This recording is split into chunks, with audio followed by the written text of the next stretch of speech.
Well, thank you all for coming today. It's great to see everybody here today to help celebrate Dr. Maria Linder.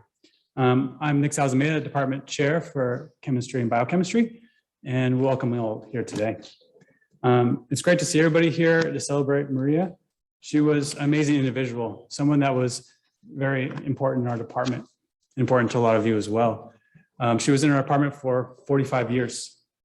She was a pioneer in the field of research and study. She won many awards, but she never really did it for the awards. She always did it because for the love of research, for the love of teaching, for the love of students. She was an amazing individual who every day came to Cal State Fullerton excited, ready to work, right? And she was somebody who was always warm, kind, generous to everybody that knew her. I could have any conversation with her and ask her for anything. She would always be there to help us, right? Anybody in our department. She was inspiration to our department. She was somebody that we could look to, we looked up to. In the mornings, I could walk in with her and we'd walk in together and have a great conversation. And as she did every morning, she'd walk up the 5 flights of stairs in McCarthy Hall. And as I walked with her, I always felt like I was slowing her down because she was so excited to be here at Cal State Fullerton, to go into her office, put her lab coat on and start her day. Right? She loved teaching her classes. She loved interacting with her students, right? She made so many classes here and so many improvements to our curriculum here at Cal State Fullerton. But where she really loved was the research. She was a passionate researcher. And it wasn't just about the research to her, but it's also about including students in her research as well. She loved having students work in the lab. She couldn't do the research without the students. She didn't want to do it without the research, without the students, because that was what she believed in. And on our campus, she had lots of students that would work in her lab. She championed undergraduate research at Cal State Fullerton and had many programs that she let students come into her lab to do research. And not just students at Cal State Fullerton. She had many programs where she'd help high school students come into the research lab, community college students come in the research lab, our own students here, and also students from outside Cal State Fullerton as well, and help them work in the lab, because that was so important to her. And she knew how important it was to our students. It's something that she always was made important to us, inspired us all to do that with our own research, to include as many students as we can. In the research lab, all students were welcomed in her lab. Everybody was welcome. Anybody can come into her lab. Didn't matter what kind of experience you had, what kind of background, you could come into the lab and start there, day one, right? She took students that didn't have any experience in research. They come into her lab and leave her lab as scientists. They came out and do great things. She inspired and inspired so many students. And today we get to hear from a couple of her students too that were in her lab and they tell their experiences about being a member of the Linder Research Lab. She was an amazing person that was inspiration for us all. That was will always be important to me and to our department and to all of you as well. She's somebody that was just cared so much, and not just about everything that's going on in our department. And I remember talking with her early in the fall about she was excited to come back to teach her classes, to be out in the research lab. It was hard to keep her away from the research lab, right? She wanted to come back.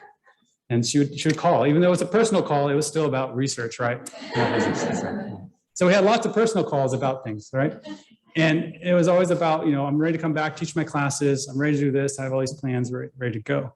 And so it was exciting to see that excitement that she had, right? That she's had for how many, 45 years, right? She's had this excitement for research. And so many great things she's done, it doesn't matter to her. It was just a matter of being with her students, teaching her students, making a difference in their lives, right? It made a difference in all our lives as faculty as well, as being her colleague as well. I know she's inspired me a lot and made a big difference in my life. And with her students, she was always about the students, about them coming into her lab, about them being able to work in the lab. So it was an amazing experience to see her work, right? With her students and with all of us as well as being an amazing colleague. So today we're going to hear from multiple people that will talk about their time with her and experiences they had with her, because just to show how important it was. And we all have our own stories that we can always share about Maria, who was this amazing person who dedicated her life to teaching and to many other things as well. She's somebody that in the research lab is always about answering questions, always answering questions. And those were always important to her, right? Always have a question for something and find an answer to that question, right? That's something to do. And we all have those in our lives as well as we keep moving forward about that. but how we can answer our own questions, come up with new questions, answer those questions as well, right? And she wants to keep going, right? I remember talking to some of her research students in the lab, and they're like, we just keep going. That's what we're supposed to be doing. That's what she wants to do, is keep going. And that's what we're going to keep doing, keep going. And remember her, right? Remember her in our lives and keep going. Have her keep inspiring us every day and through our lives. And even as I started as chair this year, and I talked with her, she wasn't really concerned about her. She just was thankful that I took over the department. I was going to be chair of the department. She was so thankful for that. And she kept thanking me for doing that. Now she was happy that I was doing that because she was important to her, right? Those are things that are important to her, that we were taking care of. Right? And so today we'll be hearing from some other speakers that will tell us a little bit more about their time with her. So right now I'd like to invite Dr. Macy Shin, who got her bachelor's degree and master's degree here at Cal State Fullerton and was a graduate student in Maria's lab. Thank you.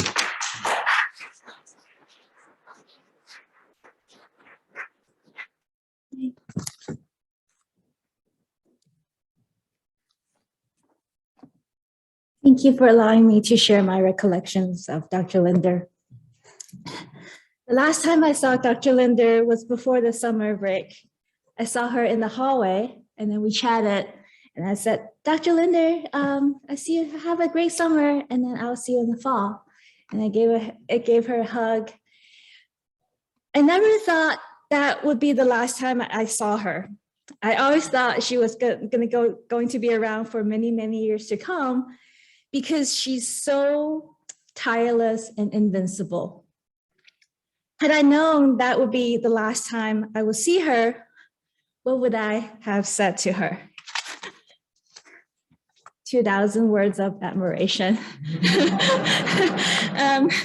I took Dr. Linder's nutritional biochemistry, nucleic acids, and metabolism when I was a grad student. Those classes really changed my life. I remember my eyes would stay wide open and I would pay attention every minute. Even though my normal attention span was more like 10 minutes. Her 75-minute lecture didn't seem to be that long. During every lecture, Dr. Linder would give us a packet of material. For every lecture, she would prepare for us like an outline and then reading material. I still have everything. Reading material and then the current literature that she picked out for us to read, okay? She kept us up to date on relevant current research. With such a vast knowledge, she never needed notes when she lectured. I think many of the students of Dr. Linder here would agree that listening to her lecture was such a treat, right? Her lecture was very concise and right to the point. The knowledge we learned from her will stay with us forever. During those classes, we were required to make presentations about related topics. Back then, I felt so scared about speaking in front of people. Dr. Linder would take time to meet with each of us individually, and then she would go over our presentation material with us and give us suggestions, very good suggestions. That experience really trained me to present scientific information in a very organized and logical manner. Now I'm a teacher. Speaking of presentations, there was a time I had to give an exercise seminar as a grad student here at the Department of Chemistry. I got a lot of help from Dr. Linder and Dr. Gonzalez before the seminar, but my seminar was a complete disaster. Probably the worst one since the department was established. I completely blanked. And then there was a gentleman in the front room even fell asleep. I felt really mortified after the seminar. And then I remember Dr. Linder came in, after the seminar, she came in and sat with me. She didn't say much. She just sat there, tapped on my shoulder. She gave me a hug. And then I just felt like she lifted me up at that moment. I felt really, really touched. The nutritional biochemistry class made me appreciate biochemistry. She would make us understand at biochemical level how each nutrients affect our health and the consequences of their deficiencies. I started to appreciate every little biochemical pathway was essential in maintaining our health. As a grad student, I was eating junk food every day. After like the first month of taking her class, I finally realized that I could not live on instant noodles and chips. Vitamins and minerals were also essential. The nutritional biochemistry inspired me to further my studies. Dr. Linder recommended me to the biomolecular nutrition program at University of Wisconsin-Madison. I truly enjoyed my 6 years in Madison doing research in the field of iron metabolism. When I was finishing my fellowship a few years ago, it was required by the funding agency that I teach for a year. During that time, Dr. Linder allowed me to teach the nutritional biochemistry with her as a co-instructor. It was like a dream, teaching that class with Dr. Linder. I spent hours and hours preparing for that class. Every time when it was my turn to teach, Dr. Linder would always sit in the class with me. Maybe she was worried that I would mess up her class. Anyway, she would write down notes and have discussions with me after each lecture. She was just eager to help me improve. Her support really boosted my confidence and helped me, really made me realize that I wanted to teach. At the end of the semester, Dr. Linder told me I did a great job. Then I saw a student's comment on the student questionnaire. That student wrote, "You're okay, but I wish Dr. Linder told the entire course." That's okay. I have been teaching Chem 111 for the last 5 years. Chem 111 is a nutrition course for undergrad general education. Okay, so Dr. Linder started that course. Dr. Linder gave me a lot of help when I first started. I feel it is such a privilege to carry on this nutrition class and educate students who have no science background about different nutrients and diseases. The kindness of Dr. Linder had a ripple effect on every one of us. I would always treat my students with kindness as well. It was very rewarding when I hear my student telling me that she loves nutrition and she wanted to major in public health. Another student told me that she would teach what she learned in class to her parents. The last thing I'd like to share is the book that Dr. Linder authored. It took me a great deal of effort to find this book in the bookstore 17 years ago. And then I asked Dr. Linder to sign it, and she did. And then she wrote, "To my dear Macy, all the best of your future in science and iron." And then it was dated May 19th, 2005. I still read it from time to time. Dr. Linder had a great impact on my life and surely many others as well. We truly love her. She's gone, but her spirit will live on through us. That's it. Thank you.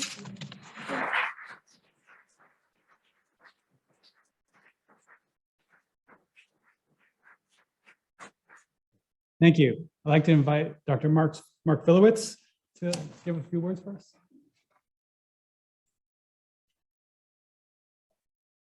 Well, for those of you who don't remember me since I retired in June, I'm still Mark Filowitz, and I'm happy to be here. And I have to say, in front of my wife of 45 years and Eric, her son, I was in love with Maria Linder. And it was like the song from The Sound of Music. Maria was trying to catch a moonbeam in your hand.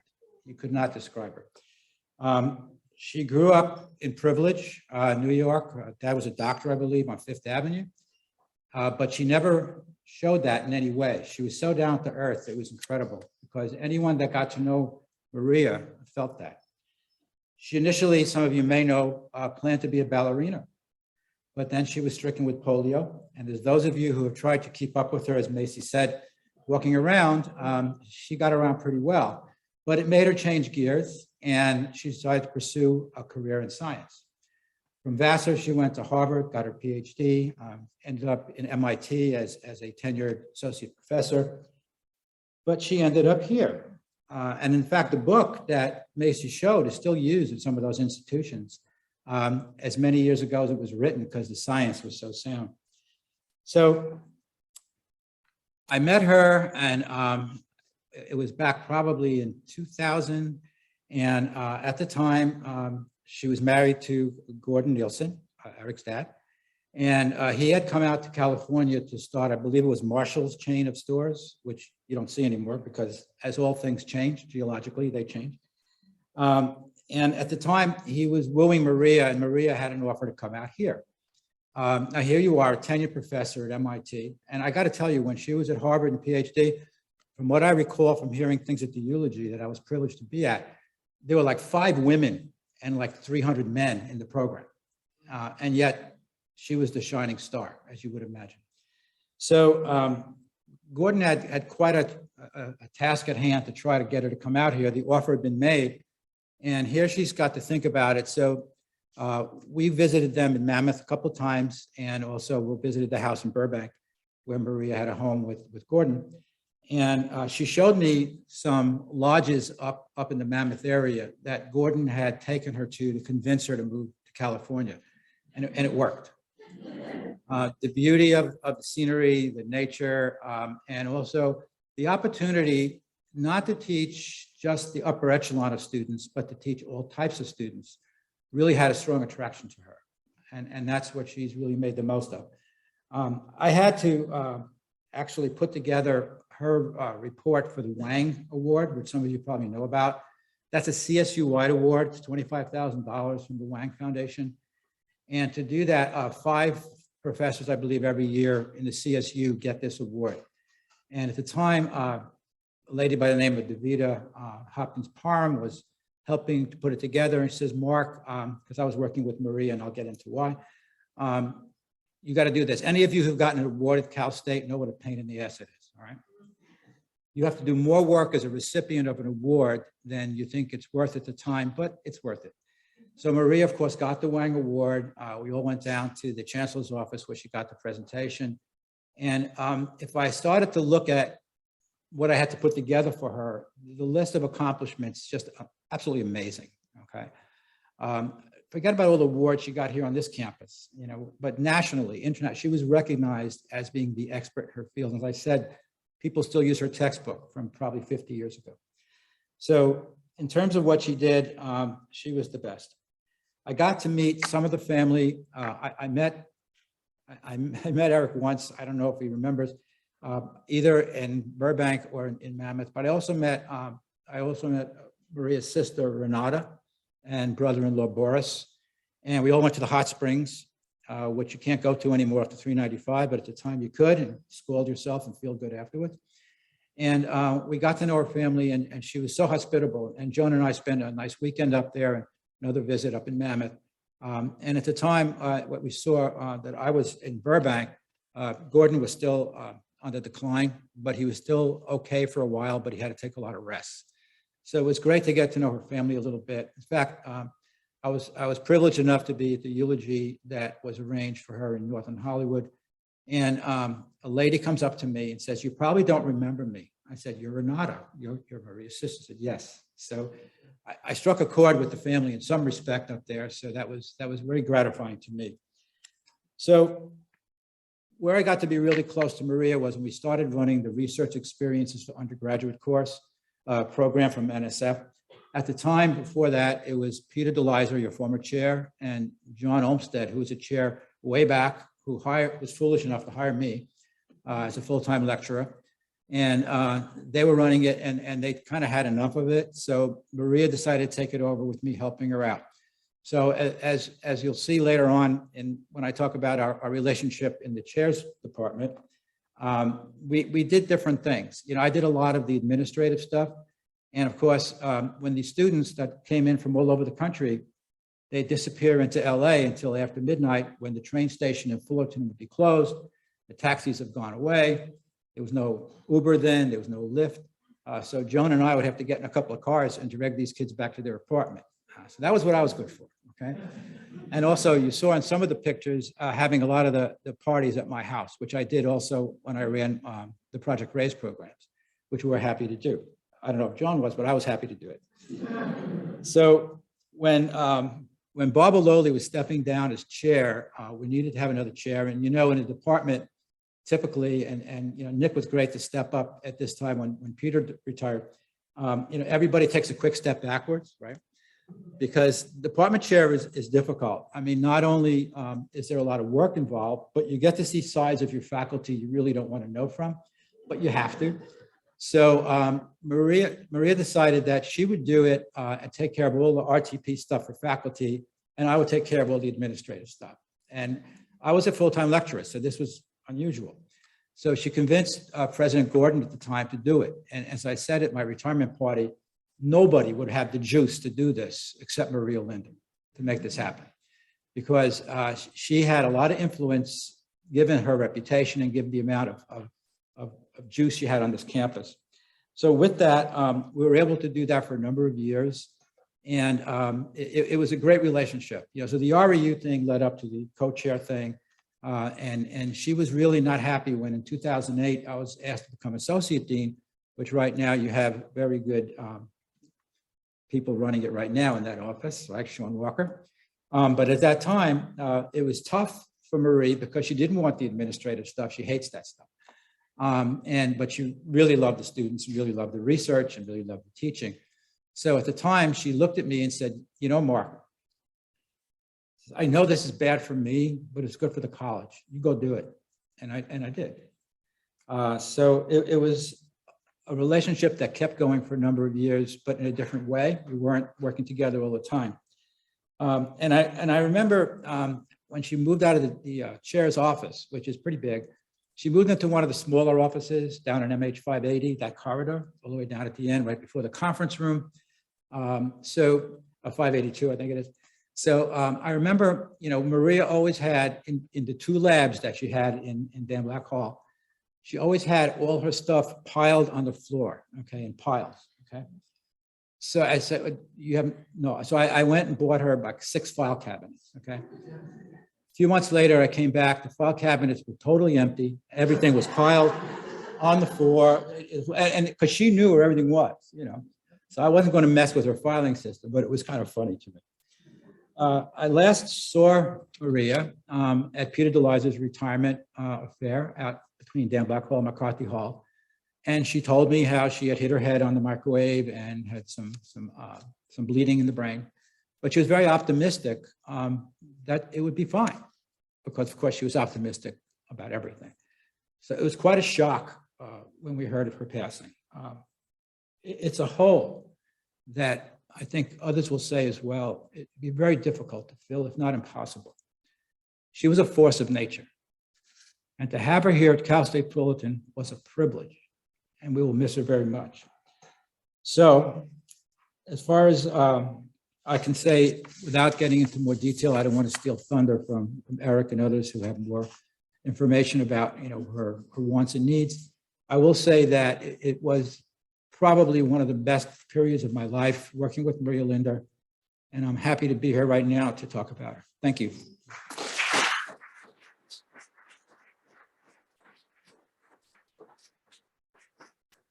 Thank you. I'd now like to invite Cannon Savage, a graduate student in Maria's lab.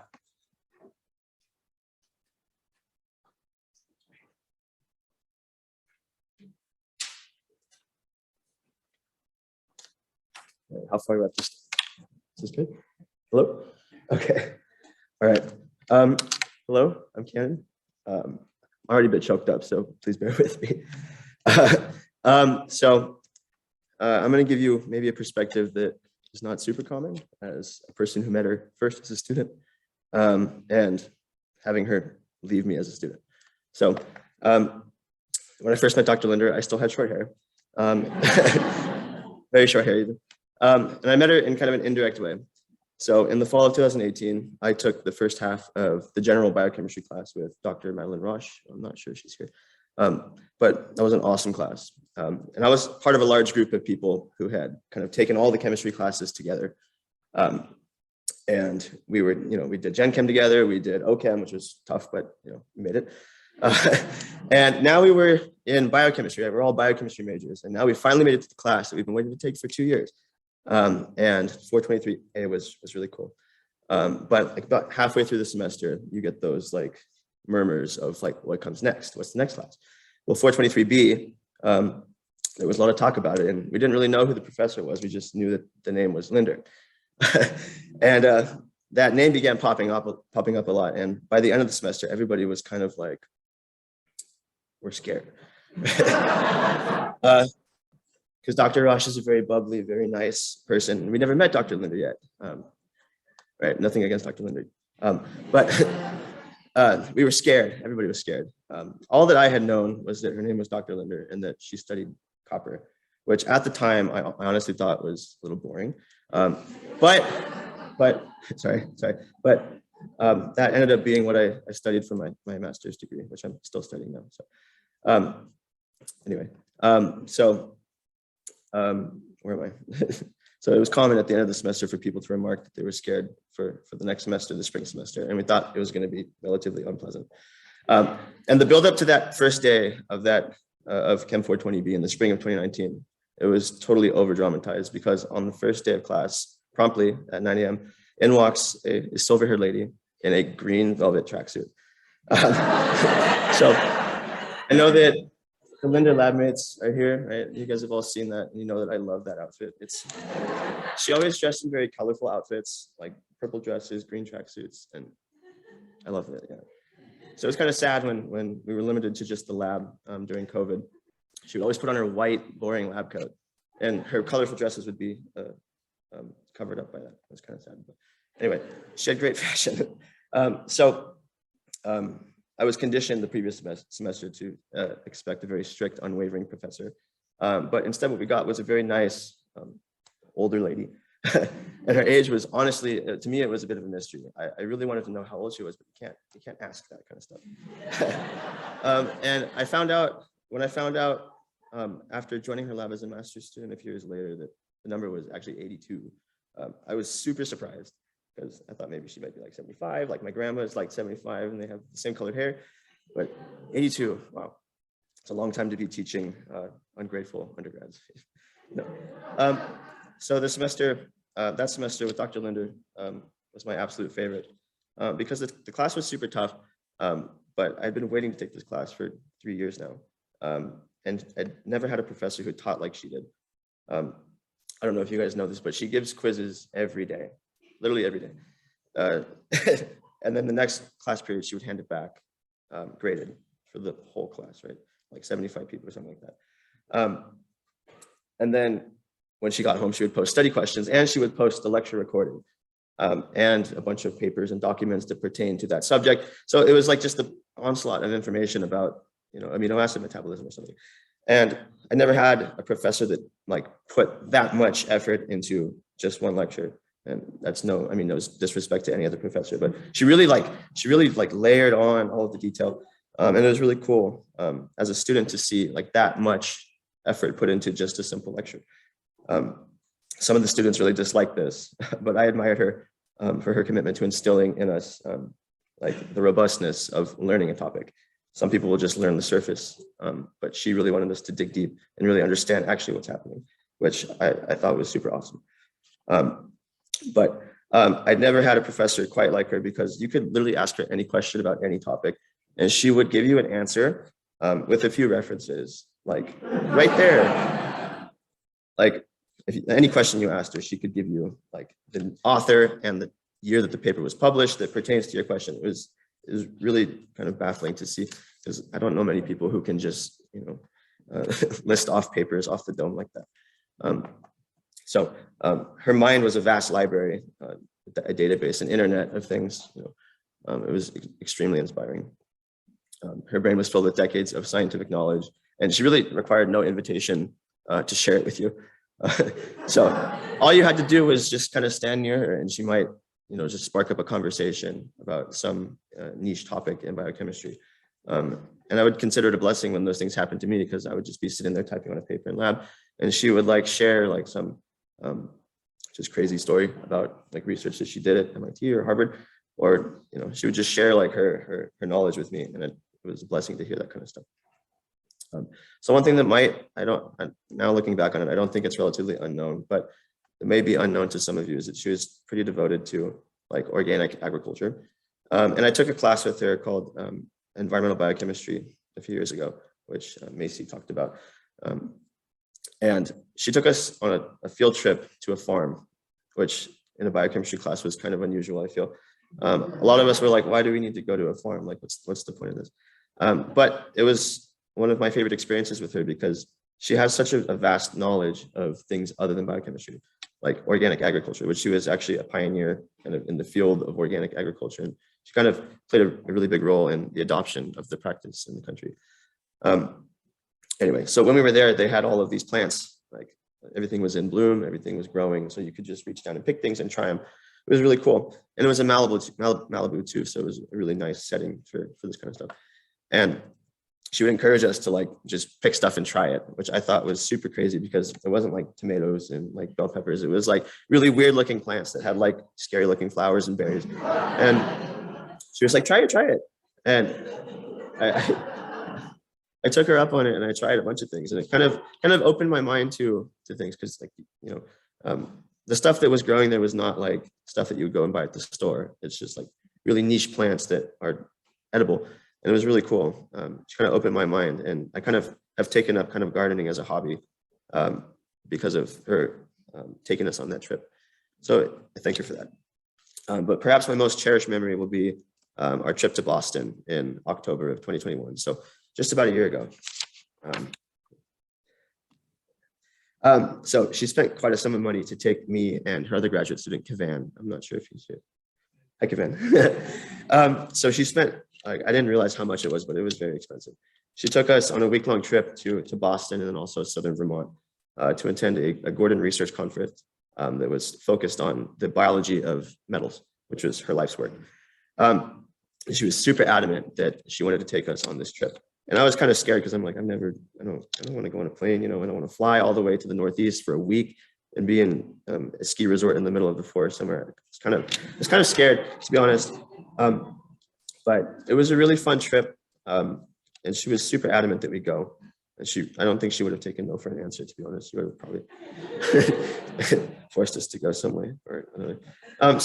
But while the conference was really cool, and I got to meet a lot of people who like knew her on a first name basis, they would just walk up and say, Maria, wow, like, how have you been? All of these professors like come up to her to see like what she's been doing, because as people have said, she was really the expert, a really big figure in the field of iron and copper metabolism. It was really cool to see people just walk up and ask her what she thinks about stuff instead of lecturing to her. It was really nice. So she spent extra money actually so that we could spend a few days in Boston before we made our way to the conference, which was in Vermont. And this is probably my favorite interaction with her. Is she woke us up the day after arriving, and she just walked us around. No, sorry. The night we got there, she took us on a trip, and she made us walk all around the Harvard campus, because our hotel was just a few blocks away.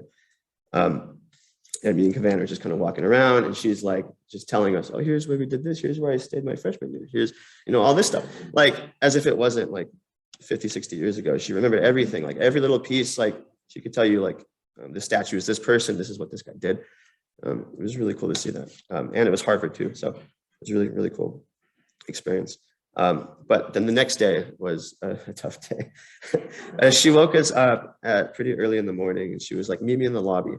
And me and Kavan are both like super tired because we're jet lagged, and we honestly didn't want to get up. And we come down the elevator, and she's kind of there in the lobby waiting for us, of course. And she says, we're going to go walk the Freedom Trail today. So we're in Boston, right? So Boston's kind of like the seat of the American Revolution almost. And there's this thing called the Freedom Trail, which I don't really remember the history of it, to be honest. But it's this 2.5 mile trail that starts in Boston Commons and ends at the harbor, and then Bunker Hill Monument, which is kind of like a cemetery with like a George Washington monument type obelisk. And she is like insanely athletic for like So me and Kavan are super tired, and she is like outpacing us the entire time. It's only a 2.5 mile trail, but when we were done, we'd walked like 7 or 8 miles because she wanted us to see every little offshoot, every little detail. And it was really cool. She had so much knowledge like about history. Like she's a biochemist, but she knows so much about like all kinds of topics, which is super inspiring. So yeah, so to our surprise and dismay, she insisted that we do every little experience that the trail had to offer. So, and despite me and Kavan being 60 years younger than her, she outpaced us the entire time, which was really humbling. So she was an incredible host during that trip because she's from the Northeast, she's from New York, but she spent a lot of time in Massachusetts at Harvard and MIT. And because she knew so much about the area, she lived in Cambridge, Massachusetts, I believe, for a long time before moving to Burbank. She knew everything about everything. She would take us to these restaurants. She would buy us dinner. She would encourage us to try the food, try these drinks. And my favorite thing about it is that when we were at the concert, she would always encourage us to go to the bar and get like a beer or something, which I thought was a little weird because I never really drank with professors before. And it wasn't like, not like party drinking or anything like that, but like just like a casual drink. And my favorite thing to like look over is see Dr. Linder like conversing with a group of professors with like a Bud Light in her hand. Which was so funny. And she would just sip it and she would hold it with both hands. And yeah. So she was a great host on that trip. And when it was time to leave Boston after those 2 days, we spent 4 or 5 days in Vermont. And on the drive there, she drove there, excuse me. And she was totally ecstatic about the colors of the leaves. Like she loves nature, right? And obviously in the Northeast, they actually have seasons, unlike here. So the colors of the leaves were like vibrant oranges and reds at this point. And she was lamenting the fact that Southern California really only has 2 seasons. And she was just sharing her stories about what it was like to be one of the 6 or 7 women at MIT in the 70s, which was kind of sad, but also it was super inspiring to see how she totally pushed through that. And now we're ending her 45-year career as a biochemist and pioneer in her field. So Dr. Linder was an incredibly humble human being, and I've never really seen her express negative emotions really to anybody. She's never put down a student for being incorrect or asking questions, and she's always encouraged her students to be as inquisitive as possible. And she was always really quick to give credit to her students and her lab members, rather than to solely take the credit for herself. She was always like super adamant that like if you did the work, like the credit goes to you, right? And we're all scientists. We all work together to answer the questions. Nobody does it on their own, really, which was a life lesson that I really appreciate her instilling in me. So anyway, I will forever cherish the time that I spent as her graduate student, and I am deeply grateful that she accepted me as one of her students. And I'm proud to call myself a Linder lab rat. So thank you.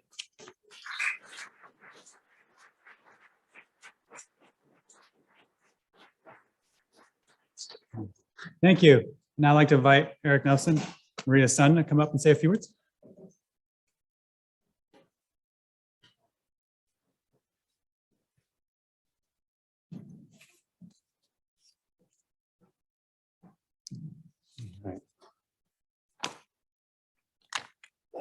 Wow, that was nice.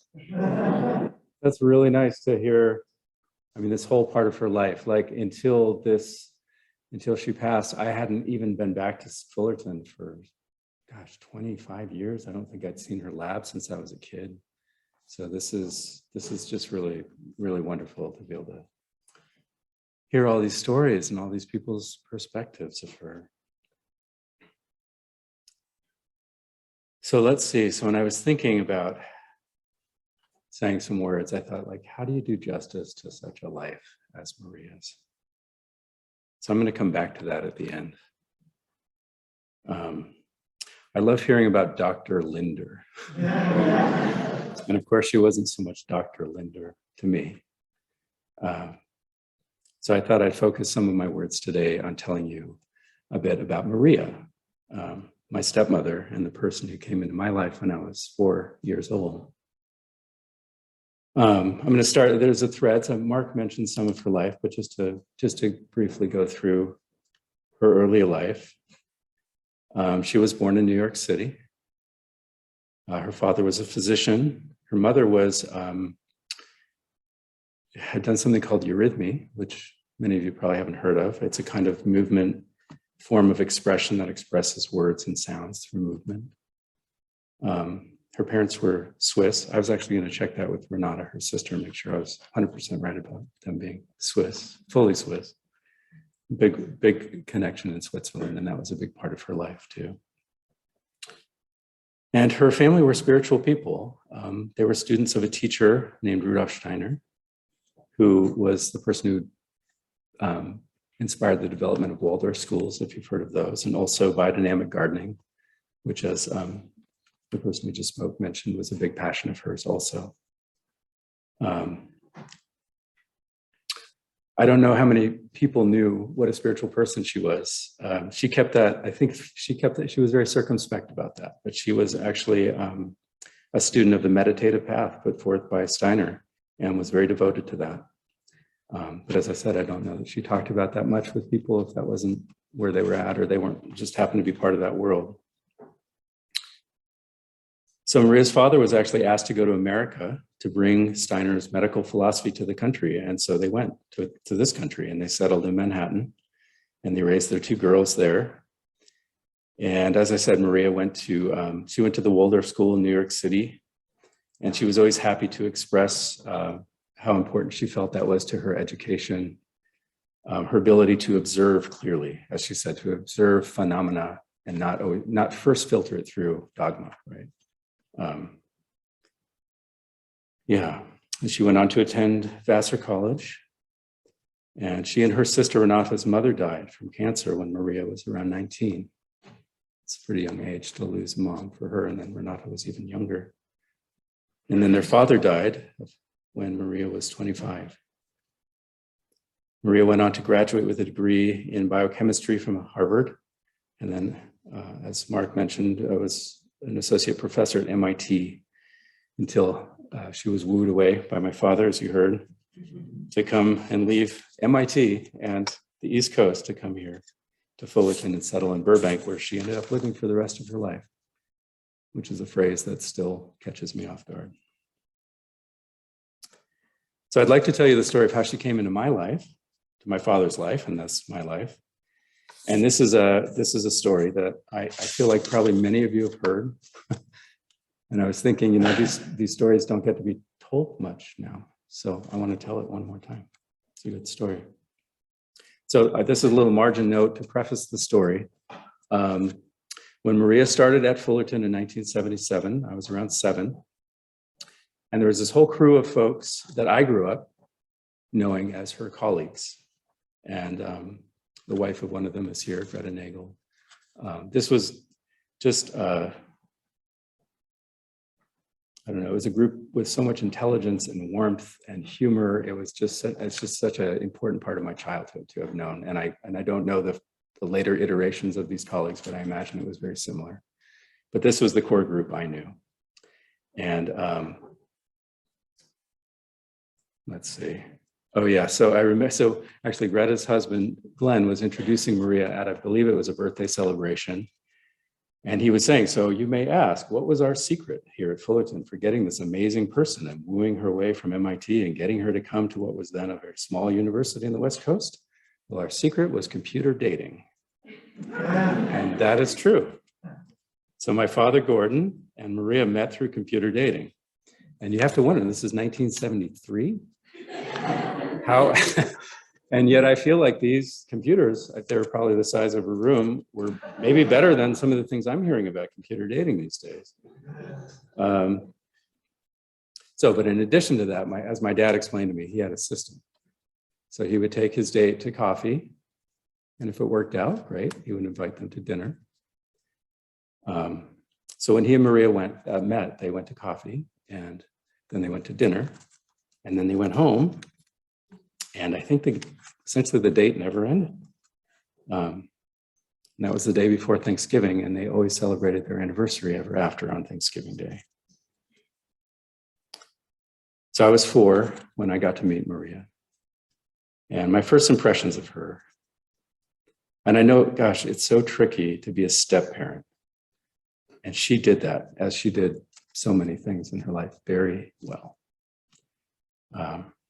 She had a great sense of the wonder of childhood and was very appreciative of the imaginations of a small child. And my first sense of her was of being very present, being a very good listener, and just making me feel like this is somebody I can trust. She was also a great reader of stories. Bedtime stories were something she was very good at and really relished doing. And one of the books I'll always associate with her was actually a book of Russian fairy tales given to me by her sister, Renata, and her husband, Boris. And there were these stories about the Tsar and Tsarevna. And one of the ones that always sticks in my head, Ivan, young of years, old of wisdom, who was told to go I know not where and fetch I know not what. She would read the Lewis Carroll books, Alice in Wonderland, Through the Looking Glass, and I can still hear her voice. She did all the voices. I can still hear her voice doing Alice and the Mock Turtle and the Queen of Hearts and the Mad Hatter. She really took on the role of being a step-parent wholeheartedly, as she did with everything. And she did it well. And she never pushed herself to be a role that wasn't hers, but she really took on the role that was hers. And I always felt her genuine care and regard for me. And I actually work as a psychotherapist now. And when I'm working with blended families and step-parents, I actually think of Maria like she was a role model to me, like this is how you do it right. So, inspiration in many ways she was. When I think of her as a person, it's not so easy to put into words. It's this interesting combination of intensity, this person really pushing herself to do well, to reach a high bar. But this was juxtaposed with such an equal and consistent depth of compassion. And that's what I keep getting, I keep getting that this last month. Events like today and around the funeral, and a lot of people came to our home, which was really very wonderful to just get to meet you all, people who came. And I kept getting this story. Sorry, I got lost here. Yeah, the story of this person who really showed up for people, who really showed the people in her life that they were valued and that she genuinely cared for them. And that just came across from so many people. It was really touching to think, wow, that this was so much her legacy. I mean, I knew it, and I knew it in bits and pieces, but just to hear this as such a thread for her was really quite wonderful.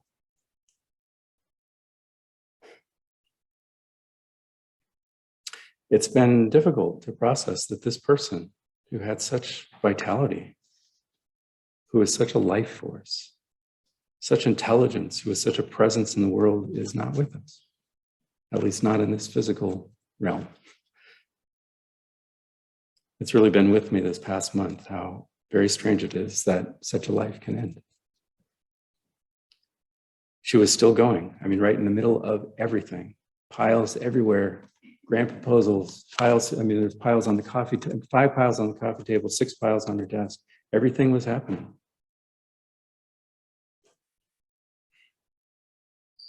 I've been going on the walk, one of the walks she loved in Griffith Park. I'm sure some of you have gone on that walk with her. It's a very steep trail, straight up. And I'm thinking, I'm out of breath every single time. And I remember just kind of like her just walking right up that. That was her. And towards the end, this is something I was barefoot. This was something she was playing, she was walking barefoot a lot, which is just what a testament to this earthy quality that she had. So let's see, I wanted to share some other parts of her life that not everybody would know, kind of the things that come from being a close family member. To me, I think Maria was always a little bit of a paradox because she could be very steely. She was kind of a perfectionist. She was very driven. And to be honest, being a child of her was not always that easy. There could be criticism, but not with hurtfulness, and usually for good reason. There was a very high bar that you just kind of felt. It was just kind of implicit in being around her. Not always the easiest thing to live around. I did have the experience of some of these qualities, or I just saw a general, over the time that I knew her, this kind of softening and maturing into that. And something I especially think of when we had our children. My wife Shannon and I have 4 children, and our first child was born in '97. And she, as everything, she took on the role of being a grandmother full on. And she really found her way. It's like she learned as she went, because she hadn't been the mother of a young child. And she became a really amazing grandmother. And our first child, Kaya, mispronounced grandma as Bima. So I don't know if that's familiar to you, but that's who she was ever after. And we held on to that. That's a good one. We're going to hold on to that. So she was ever after in our family. She was just Bima. And I love that kind of played on, you know, she was a lover of bees. And so she was the Bima. And I think of some of the great memories I have with her and our kids, and lots of hikes, of course, and things like berry picking anytime it presented itself as a possibility. Maria was a great lover of fresh berries. And one of my favorite images of her is up at Mammoth. We're on a hike and we happen to find a huge field of gooseberries full in fruit. And we spent like the next 4 hours just like, and her just kind of like chest deep in these prickly berries. And you can see that look in her eye that she had, like when there's a picture up there of her at a computer, just kind of that intensity. Same thing as when she was reading a manuscript, just fully focused on the task at hand. So the paradoxes, very steely, and yet she could be so soft-hearted. One of the memories that always comes to me when I think of the soft-hearted part of Maria has to do with our horses. So before she and my father discovered dogs later in life, they had 2 horses, Stormy and Bo, who were Arabians. And this was like a whole chapter in our life where we had horses. And one of our horses, that was Stormy, was kind of a dreamer. And he was also very jumpy, and he would startle at like nothing at all the time. And she was convinced that he saw elves and gnomes. And she was serious. And I love that part of her. And our other horse, Bo, had been a stallion for a while. And he was pretty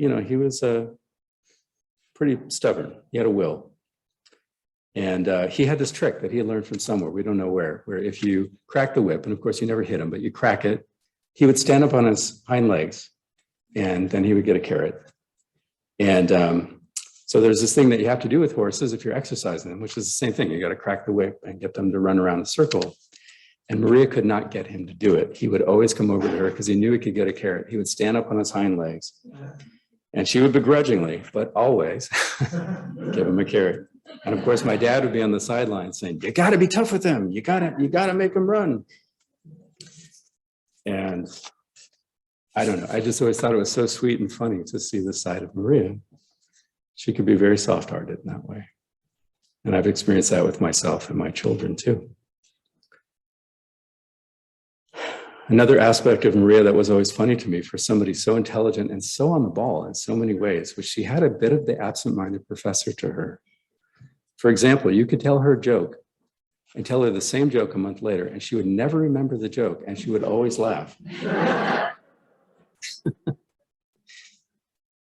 There's another thing. I don't know if this continued on, and those of you who've traveled with her experienced this, but I remember traveling with her. She would always forget things places. One that stands out is traveling around France with her and my father, and also my cousin Amanda, who's here, Renata's daughter. And it was like an everyday occurrence that we'd have a lunch in some little town in France, and then we'd get up and start walking around, and suddenly she'd be like, "Oh my God," and run back to the restaurant, and there would be her camera sitting on the table, her purse hanging on the back of the chair. It's kind of a testament to her guardian angels that nobody ever took those things. When I think of some of the other facets of Maria, I need to acknowledge this part, and I'm sorry if this is offensive to anyone. It's just the best word I can think of. She was just kind of a badass. I remember the first time I had this word pop to mind. She came to visit me at Vassar, where I also went, and we were walking around the life sciences building. And there was one of the biology teachers who I knew, and he recognized me, and we ended up talking, and I introduced him to Maria, and they ended up talking about science stuff that kind of eluded me. And I remember just kind of standing a little bit out of the conversation and watching this conversation. And she was wearing like this long leather black coat. And she was kind of like standing like this, like kind of leaning against the door, talking to him. And I noticed he was getting a little fidgety and a little squirmy. And I realized he's a little cowed by her.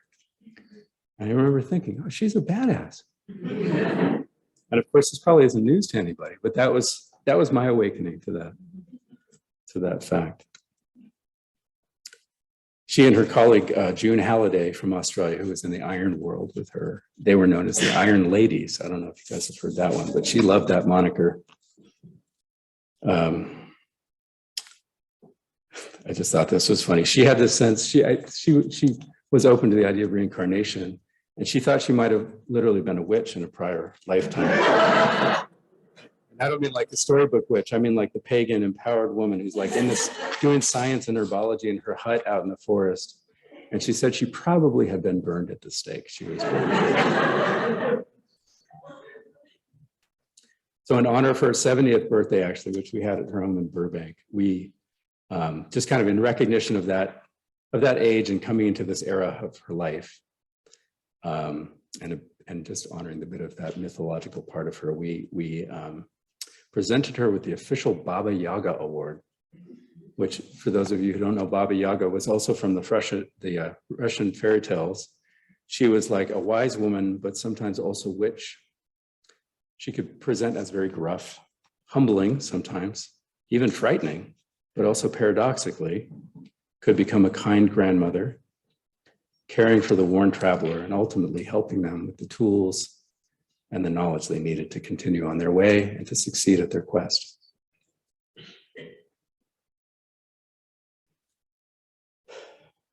So there's so much more I could talk about, but that's probably enough. So as we come full circle, I still have this question: how do you do justice to such a life? And aside from the speeches or the recounting of memories, it occurs to me, this person who was a mentor to so many and a role model in so many ways, we do justice to her life by continuing what she offered to us. We take it to heart. We carry the parts within us that have been inspired by her, that have been encouraged by her. The parts of us she saw where perhaps we could do more than we even thought we could. I know that one. Partially the role of a great mentor is to show us that life can be lived in such a way. Even if we don't imitate the exact moves of the personal life, it's the integrity and the passion and the wholeheartedness. These are things we can carry with us. And Maria, she well knew this from her own upbringing and also from her own schooling. I'd mentioned she attended Waldorf schools, and one of the things that any Waldorf school teacher knows, especially for the early years, but all through a child's schooling, is that it's not so much what one teaches a child as it is who you are as you teach it, and who you are as a teacher. And that's what will truly impress itself upon a child or young person, the integrity and the good qualities of a teacher that will be as important to the development of their ability to succeed in learning as any specific thing that they learn. I really do see that Maria carried that so fully into her life. I hear it reflected by her students. And as one of the people who was touched by her life, I can attest to that. And I feel very grateful for this person to have come into my life and to have been such a close presence in my life.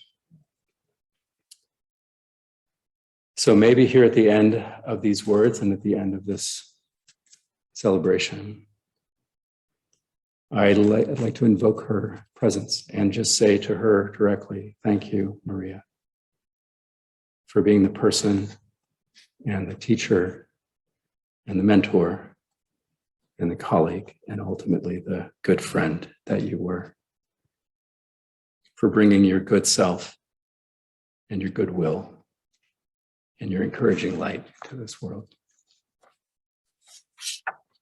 Thank you.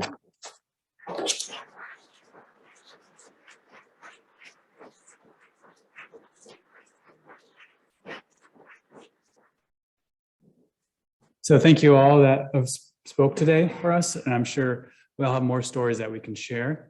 At this moment, we'd like to go out into our small reception that we have on the second floor of McCarthy Hall in our terrace up there. So you go out these doors here and to your right and up the stairs into a reception there. Our department also created a photo book that we have out there for you to look through, and also leave a message that you'd like in there as well.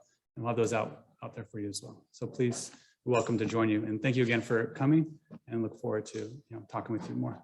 Thank you.